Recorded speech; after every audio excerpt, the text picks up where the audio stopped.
আব্দুল্লাহ ইবনে সালাম রাদিয়াল্লাহু তাআলা থেকে বর্ণিত, তিনি বলেন যে আমরা রাসূল সাল্লাল্লাহু আলাইহি ওয়াসাল্লামের হুজরার সামনে বসেছিলাম এবং আমরা আলোচনা করতেছিলাম যে আল্লাহ তাআলার নিকট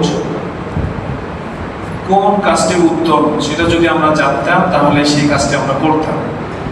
মানে আল্লাহ তাআলা কোন আমল সবচেয়ে বেশি ভালোবাসেন, তো এই আমল যদি আমরা জানতে পারতাম তাহলে আমরা আমল করতাম। পরে নবীজি তাদেরকে ডাক দেন এবং এই সূরা তাদেরকে তেলাওয়াত করে শোনালেন। এবং এই সূরাটি তখনই নাযিল হয়েছিল। তো পরবর্তীতে আল্লাহ তাআলা পরের আয়াতগুলোতে বলেছেন, আমরা সংক্ষিপ্ত সময় ইনশাআল্লাহ চেষ্টা করব শেষ করার। ওয়া মা তাওফীকি ইল্লা বিল্লাহ। বিসমিল্লাহির রহমানির রহিম। সাব্বাহা লিল্লাহি মা ফিস সামাওয়াতি ওয়া মা ফিল আরদি ওয়া হুয়াল আজিজুল হাকীম। আসমান এবং জমিনে যা কিছু আছে সবকিছুই তার তাসবিহ পাঠ করে, সুবহানাল্লাহ। এবং তিনি মহাপরাক্রমশালী, প্রজ্ঞাময়। তাহলে আসমান এবং জমিনে যা কিছু আছে অর্থাৎ এভরিথিং, সবকিছুই তার তাসবিহ পাঠ করে। তো সূরা ইসরাতে বলা হয়েছে যে আসমান জমিনে যা কিছু আছে সবকিছু তার তাসবিহ পাঠ করে, কিন্তু তোমরা বুঝো না। অর্থাৎ এই যে ধরেন বস্তু, জড়বস্তু, এগুলো তাসবিহ পাঠ করে, আমরা বুঝি না, কিন্তু এগুলো তাসবিহ পাঠ করে। রাসূল সাল্লাল্লাহু আলাইহি ওয়াসাল্লামের সময় সাহাবারা বর্ণনা করেন যে পাথর তাসবিহ পাঠ করত, আমরা শুনতাম, সুবহানাল্লাহ। এমনকি খাবার, নবীজির হাতে যে খাবার থাকতো সেই খাবারও তাসবিহ পাঠ করতেন, সুবহানাল্লাহ। এছাড়া আপনারা জানেন নবীজি যে মেম্বারে খুতবা দিতেন, একজন প্রস্তাব দিলেন যে খুতবাটা মানে মেম্বারটা চেঞ্জ করে দিবেন। তো খুব সুন্দর একটা মেম্বার বানাই দিয়েছেন। তো নবীজি খেজুরের যে গাছের গোড়া ছিল সেটার উপর খুতবা দিতেন। তো সবাই দেখলো যে ফুপিয়ে ফুপিয়ে কান্নার শব্দ, সুবহানাল্লাহ। সেই খেজুরের কান্না থেকে কান্নার শব্দ আসতেছে। তো এখানে সমস্ত মাখলুকাত আল্লাহ তাআলার তাসবিহ পাঠ করে।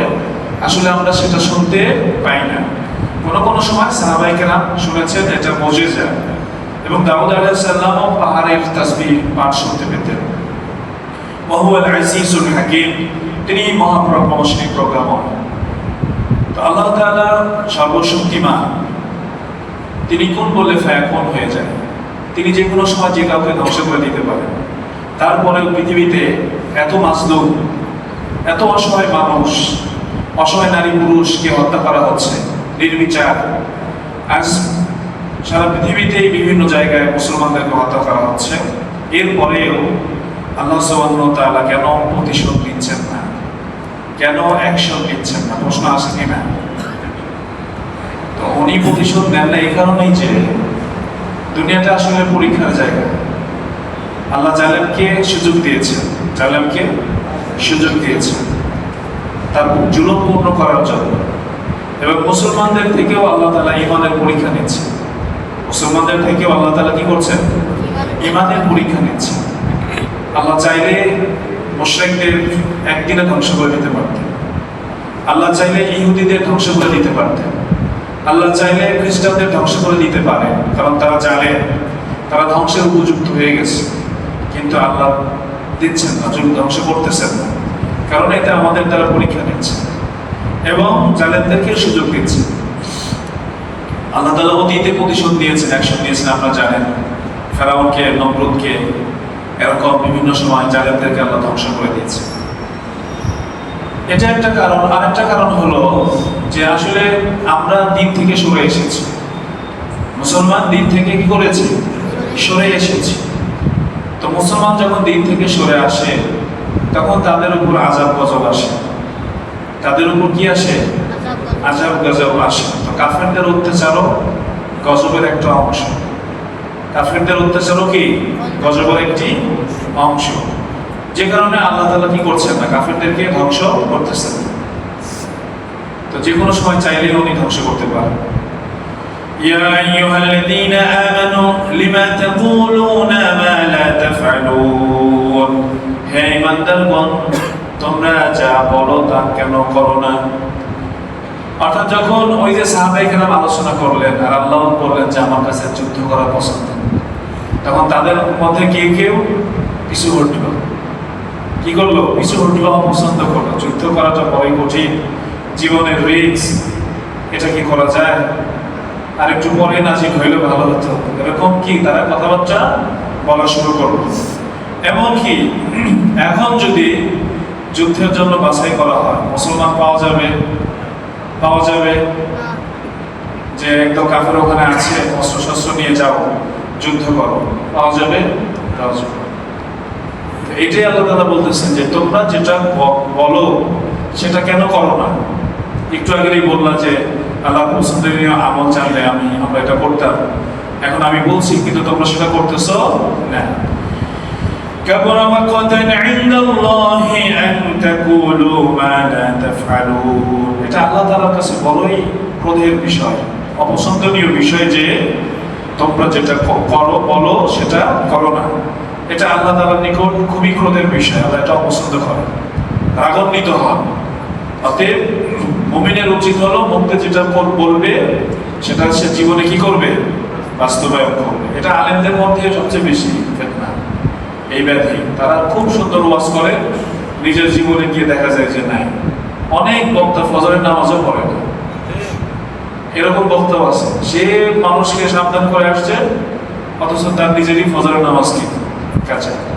তো মেরাজের রাত্রিতে নবীজি যখন মেরাজ যাচ্ছিলেন, দেখলেন যে একদম মানুষকে আগুনের কেচি দিয়ে ঠোঁট কাটা হচ্ছে। নাউজুবিল্লাহ, আল্লাহর কাছে পানা চাই।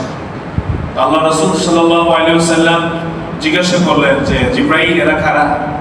তখন জিবরাইল সাল্লাম বললেন, এরা আপনার উম্মতের ওই সমস্ত বক্তা যারা মানুষকে বলতো কিন্তু নিজেরা আমল করতো না।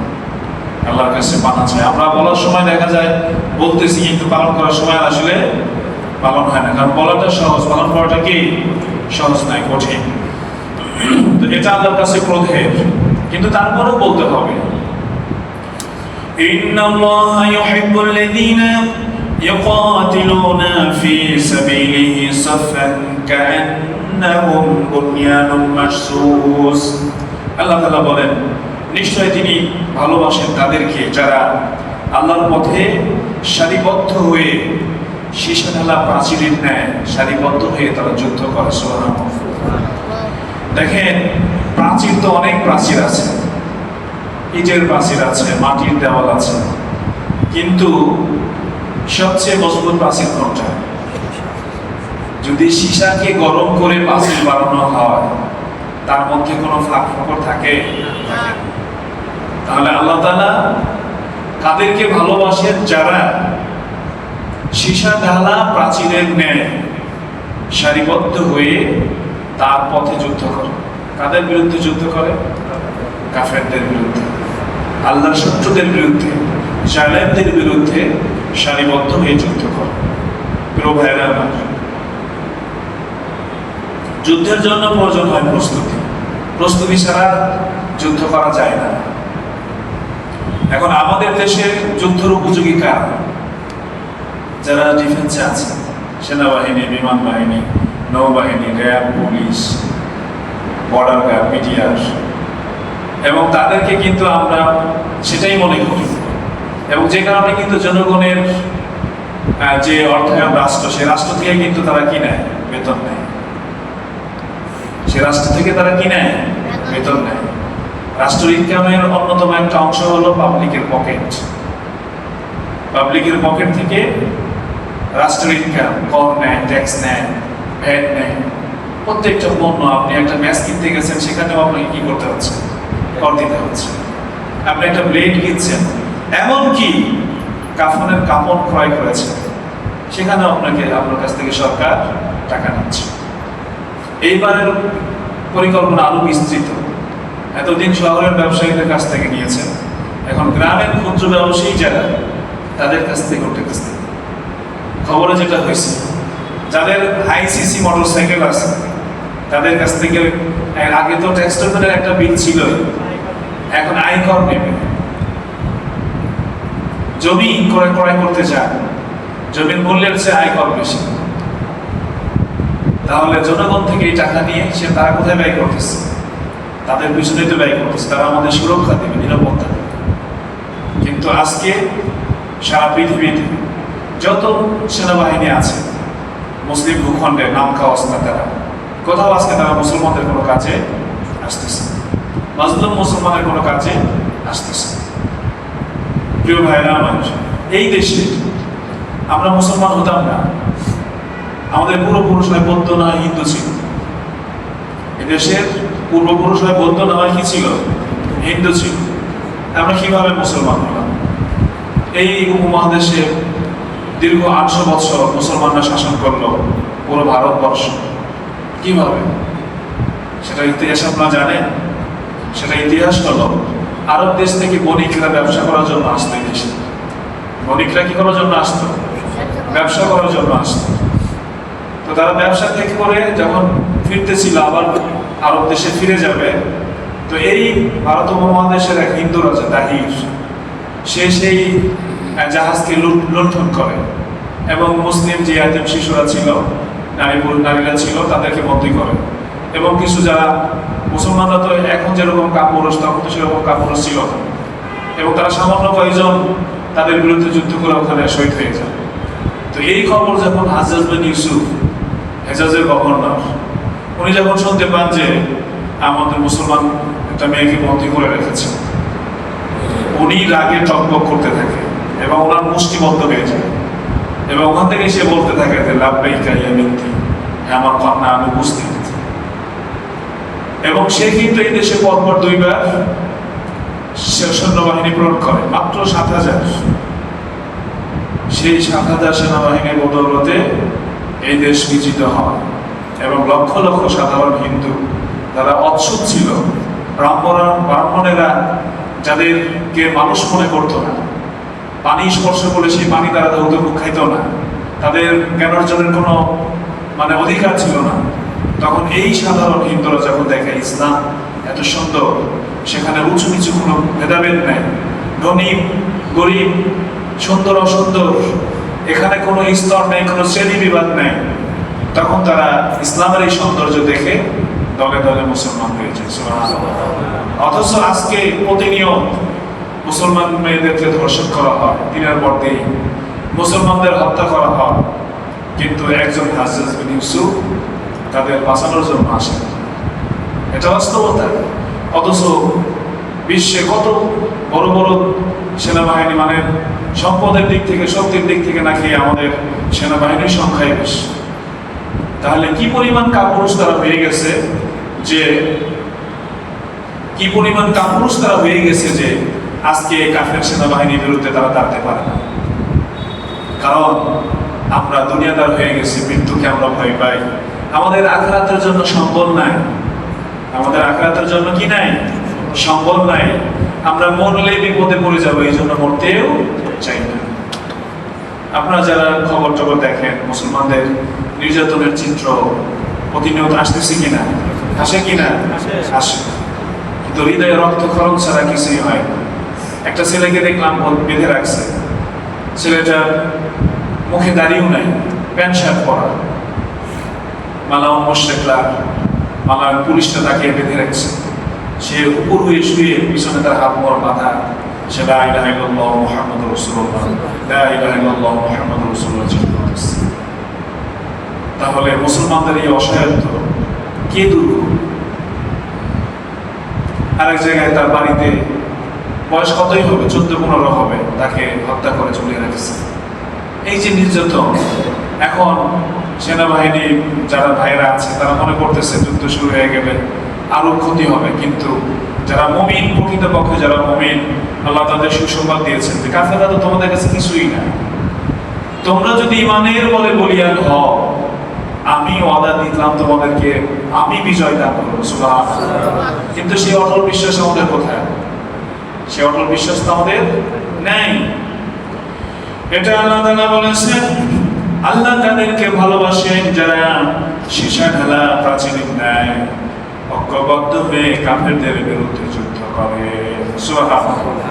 এই একটা বিষয় চলে গেল, নতুন একটা বিষয় আল্লাহ তাআলা শুরু করেছেন। এই বিষয়টা আনছে মূলত নবীজিকে সান্ত্বনা দেওয়ার জন্য, কারণ মক্কার মুশরিকরা নবীজিকে অনেক তিরস্কার করতো, জুলুম অত্যাচার করতো। এই জন্য দুজন নবীর কথা এনেছেন আল্লাহ তাআলা, তাদের নবীজি কি পান? সান্ত্বনা পান। সেটা হলো, আমরা দ্রুত সময়ের দিকে এগিয়ে যাচ্ছি, আমরা ইনশাআল্লাহ সংক্ষেপে নিয়ে আসবো।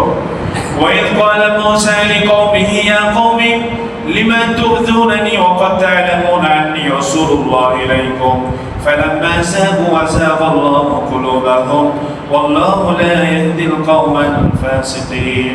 যখন মূসা আলাইহিস সালাম তার সম্প্রদায়কে বললেন, হে আমার কওম, যে তোমরা জানো অবশ্যই আমি আল্লাহর রাসূল, তারপরও কেন তোমরা আমাকে কষ্ট দাও? তোমরা জানো যে আমি আল্লাহর রাসূল, তারপরেও কেন তোমরা আমাকে কষ্ট দাও? অর্থাৎ আল্লাহ তাআলা নবীজিকে বলতেছেন, শুধু তোমার উপর নয়, তোমার পূর্বে যে পয়গম্বরগুলো ছিল তাদের উপর তারা কি করেছে? জুলুম করেছে, তাদেরকে মিথ্যা প্রতিপন্ন করেছে। فَلَمَّا جَاءُوا وَزَاغَ اللَّهُ قُلُوبَهُمْ, তারা বক্রতা অবলম্বন করলো, ফলে আল্লাহ রাব্বুল আলামিন তাদের হৃদয়গুলোকে আরো বক্র করে দিলেন। দেখবেন, এটা শুধু ওই জমানায় না, কোরআন চিরন্ত। তাহলে এখানে মূসা আলাইহিস সালামের জাতি, অর্থাৎ ইহুদি জাতি, মূসা আলাইহিস সালামকে বিভিন্ন কথা দ্বারা কষ্ট দিতেন। এমনকি তাকে শারীরিকভাবে যে সে ত্রুটি আছে কি নাই সেটা না জেনেই তারা বলতে থাকতো যে তার শারীরিক কি আছে? ত্রুটি আছে। আপনারা একটা ঘটনা জানেন, তারা তাকে ত্রুটিপূর্ণ মানুষ মনে করতো ইহুদিরা। তো মূসা আলাইহিস সালাম একবার গোসল করার জন্য নেমে যান, একটা জলাশয়ে কি করেন? গোসল করার জন্য নেমে যান। তো তখন তার যে পুকুরে কাপড় ছিল, সেই কাপড় একটা বানর এসে কি করে? নিয়ে যায়। তো তিনি তখন কি করেন? ওই কাপড়ের জন্য পিছনে ছুটতে থাকেন, এবং তার শরীরে কিন্তু কোনো কি ছিল না? কাপড় ছিল না। এটা প্রমাণ করার জন্য যে তারা তাকে মনে করতো যে ত্রুটি আছে, মানে পুরুষিক যে সমস্যা সেই দিক থেকে ত্রুটি আছে মনে করতো। কিন্তু আল্লাহ তাআলা এটা কি করেন? এভাবে প্রমাণ করে দেন আসলে তার কি নাই? ত্রুটি নাই। তো এইভাবে তারা ইহুদিরা নবীজি গিয়া মূসা আলাইহিস সালাম কষ্ট দিয়েছে। ঠিক তদ্রুপ আরবের মুশরিকরা, ইহুদিরাও কি করেছে? নবীজিকে কি করেছে? কষ্ট দিয়েছে। তো আল্লাহ তাআলা তাদের অন্তরকে আরো ভাগ করে দিয়েছে। তো আমাদের দেখবেন জিহাদ নিয়ে অ্যালার্জি আছে, জিহাদ নিয়ে অনেকের কি আছে? অ্যালার্জি। জিহাদ কথা বললেই সমস্যা। কোরআনে কত জায়গায় বলা হয়েছে তাতে সমস্যা, কিন্তু কোনো আলেম যদি বলে তাহলেই সমস্যা। তার মানে কি? তার অন্তরে ব্যাধি রয়েছে, এবং আল্লাহ তাকে আরো বক্র করে দিয়েছে। আল্লাহু লা ইয়াহদিল কওমাল ফাসিকিন। আর এই ফাসিকদের কপালে কি নাই? হেদায়েত নাই। আমাদের একটা বড় ভুল কি জানেন? আমরা একটা ধোঁকার মধ্যে আছি। সে ধোঁকাটা কি? সেই ধোঁকাটা হলো মুসলমানের ঘরে জন্মগ্রহণ করছে, মানে মুসলমানের ঘরে জন্মগ্রহণ করে মনে করতেছে আমরা মুসলমান। এটা সবচেয়ে বড় ধোঁকা। অথচ আমার যে ইসলামে নাই, আমার যে মুসলমানের তো কবেই হারিয়ে গেছে, সেদিকে কোনো কি নাই? খবর নেই। আচ্ছা, জিহাদকে যদি কেউ অস্বীকার করে, অপছন্দ করে, তার কি ঈমান থাকে? অথচ দেখবেন জিহাদের কথা বলার কারণে অসংখ্য আলেমকে গ্রেফতার করেছে। আচ্ছা, জিহাদের কথা বললেই কি জিহাদ করা যায়? আলেমদের কোনো ট্রেনিং আছে? কোনো প্রশিক্ষণ আছে? অথচ আল্লাহ বলছেন কি, ওয়াইদু লাহুম মাসতাতাতুম মিন কুওয়া, তোমরা কাফিরদের বিরুদ্ধে শক্তি অর্জন করো। আমি প্রথমেই বলেছিলাম, এই শক্তি কাদের আছে? যারা প্রশ্ন আমাদের যারা ডিফেন্স ভাইরা আছে তাদের আছে, আমাদের নাই। কিন্তু আলেমরা তাদেরকে উদ্ধত করলেও, উৎসাহ করলেও তারা জঙ্গি হয়ে যায়, তারা খারাপ হয়ে যায়, তাদেরকে গ্রেফতার করা হয়। মূলত তারা বক্রতা অবলম্বন করে, জানে কোরআনে আছে, তারপরেও কি করে? বক্রতা অবলম্বন করে, এবং আল্লাহ তাদের হৃদয়গুলো কি করে দেন? আরো বক্র করে দেন। وَإِذْ قَالَ عِيسَى ابْنُ مَرْيَمَ يَا بَنِي إِسْرَائِيلَ إِنِّي رَسُولُ اللَّهِ إِلَيْكُمْ مُصَدِّقًا لِمَا بَيْنَ يَدَيَّ مِنَ التَّوْرَاةِ وَمُبَشِّرًا بِرَسُولٍ يَأْتِي مِنْ بَعْدِ اسْمُهُ أَحْمَدُ فَلَمَّا جَاءَهُم بِالْبَيِّنَاتِ قَالُوا هَذَا سِحْرٌ مُبِينٌ। আর ঈসা আলাইহিস সালাম যখন বনি ইসরাঈলকে বললেন, হে বনি ইসরাঈল, নিশ্চয় আমি তোমাদের কাছে আল্লাহর রাসূল, তোমাদের কাছে প্রেরিত আল্লাহর রাসূল। আমি সত্যায়ন করছি আমার হাতে যা আছে তাওরাতে, এবং আমি তোমাদেরকে সুসংবাদ দিচ্ছি আমার পরে একজন রাসূল আসবে যার নাম হবে আহমদ। সুবহানাল্লাহ। আমাদের নবীজির এক নাম কি? আহমদ। এবং অতঃপর যখন নবীজি প্রমাণ সহ আসেন, তারা তাকে বলে যে এটা তো স্পষ্ট জাদু।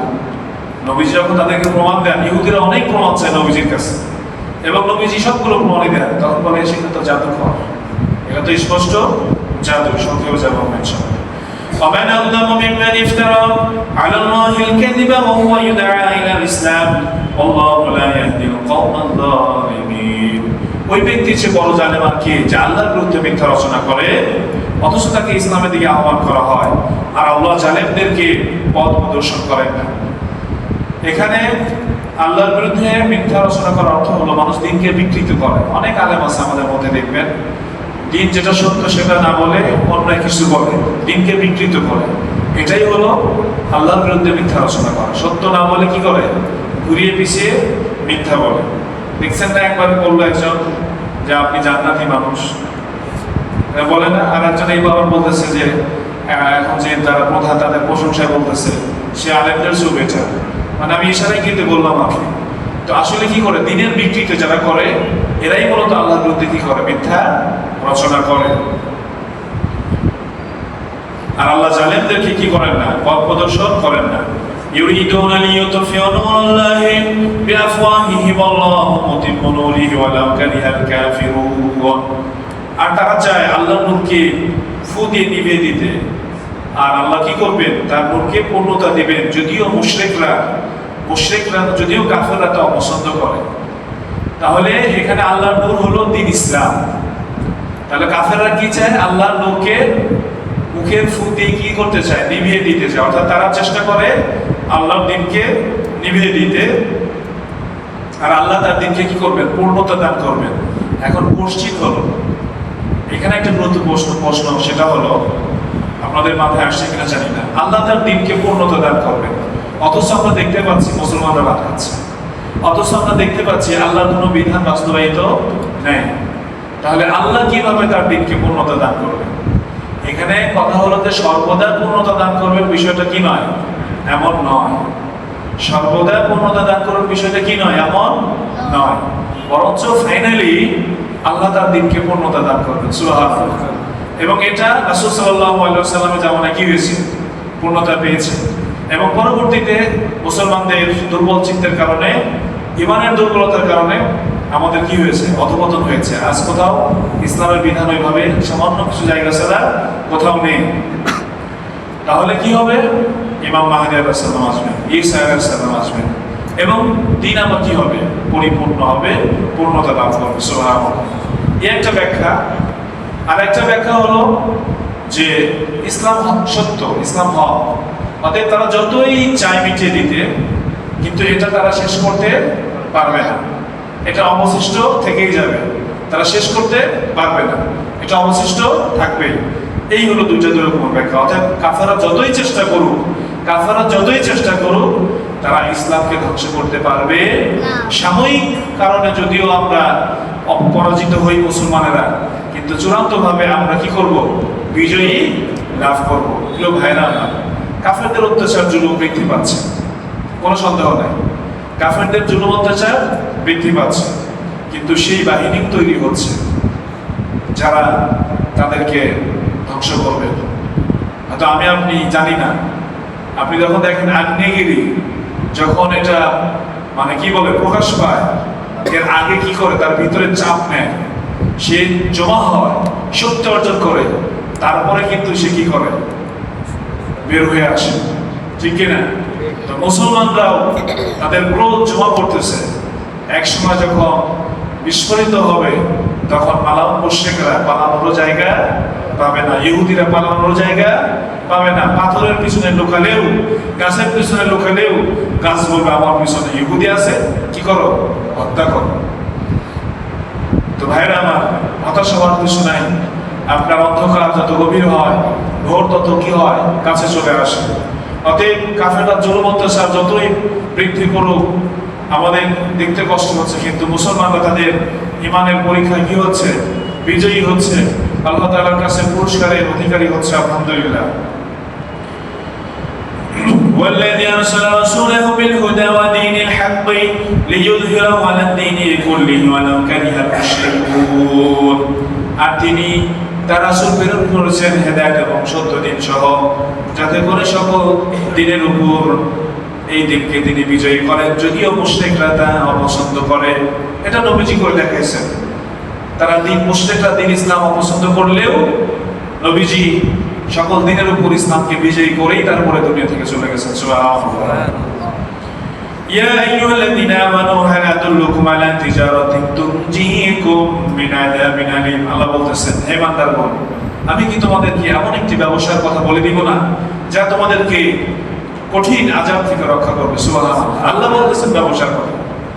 এখন দেখেন, সাধারণ এই যে গাড়িতে করে চাউল দেয়, টিসির মাল না কি কয়, টিসিবির মাল। এই টিসিবির মালের জন্য মানুষ শুধু লাইন আগে পাওয়ার জন্য দৌড়ে কি করে, সামনে চলে আসে, ধাক্কাধাক্কি করে। এরকম প্রত্যেকটা সেক্টরে আপনি ফ্রি চিকিৎসা নিতে গেছেন, আপনি চাইবেন যে আমি একজন আগে চলে যাই।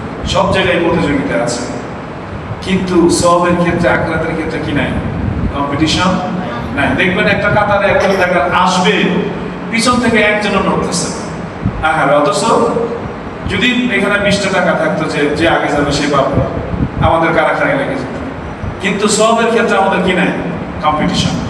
তো ব্যবসার কথা আল্লাহ বললেন, ব্যবসার কথা আল্লাহ বললেন যে আমি তোমাদের এমন একটি ব্যবসার কথা বলে দিব না যেটা করলে তোমরা যন্ত্রণাদায়ক আযাব থেকে রেহাই পাবে। জাহান্নামের আযাব, কাফেরদের অত্যাচার, দুটোই। সেটা কি? তুমিনুনা বিল্লাহি ওয়া রাসূলিহি ওয়া তুজাহিদুনা ফি সাবিলিল্লাহি বিআমওয়ালিকুম ওয়া আনফুসিকুম। সেই ব্যবসা হলো তোমরা আল্লাহ ও তার রাসূলের প্রতি কি করবে, ঈমান আনবে এবং জান এবং মাল দিয়ে আল্লাহর পথে যুদ্ধ করবে। সুবহানাল্লাহ। এখানে একটা কোশ্চেন, আল্লাহ ঈমানদারদেরকে কেন ঈমান আনার কথা বললেন? হে ঈমানদারগণ, আমি কি তোমাদের একটা ব্যবসার কথা বলে দিব না? কাদেরকে বলছেন? ঈমানদারদেরকে বলছেন। আবার সেই ব্যবসা কি? তুমিনুনা বিল্লাহি ওয়া রাসূলিহি, আল্লাহ তাআলা রাসূলের প্রতি কি আনবে, ঈমান আনবে। ঈমানদারদেরকে বলতেছেন ঈমান আনার কথা। তার মানে কি, যে শুধু মৌখিকভাবেই, মানে হালকা পাতলা ভাবে ঈমান আনলে হবে না, দৃঢ়ভাবে ঈমান আনতে হবে। কিভাবে ঈমান আনতে হবে? দৃঢ়ভাবে ঈমান আনতে হবে।